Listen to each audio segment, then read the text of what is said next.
பார்ப்போம். இந்த மேகம் எங்கே புகுந்து உரைகிறது? காலத்தின் கூட்டமான இந்த வருடம் எங்கே உரைகிறது? பகலானது எதை ஆதாரமாக வைத்திருக்கிறது? இறைவனே, இந்த இரவானது எங்கனம்?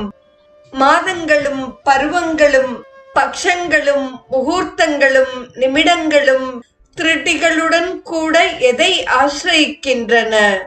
இந்த நீர்நிலைகள் இப்போது இங்கிருந்து வற்றி மறைகின்றனவே, அவை எங்கே புகுகின்றன? இவற்றையெல்லாம் இயக்கும் சக்தி எங்குள்ளது?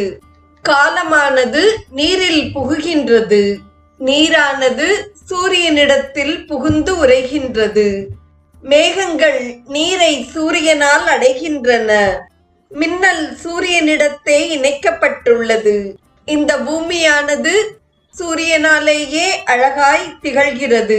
இந்த பூமியும் அந்த வானமும் எதனால் பூமியும் வானமும் ஆகிய இவ்விரண்டும் தாங்கப்படுகின்றனவோ அந்த பரம்பொருள் இவ்விரண்டுக்கும் இடையில் எப்படிப்பட்டது என்ற கேள்விக்கு விஷ்ணு என பெயர் பெற்ற சூரியனால் பூமி தாங்கப்படுகிறது என்று வத்சர் என்ற மகரிஷியின் வாக்கியம் உள்ளது. உணவு நிறைந்ததாகவும் பசுக்கள் நிறைந்ததாகவும்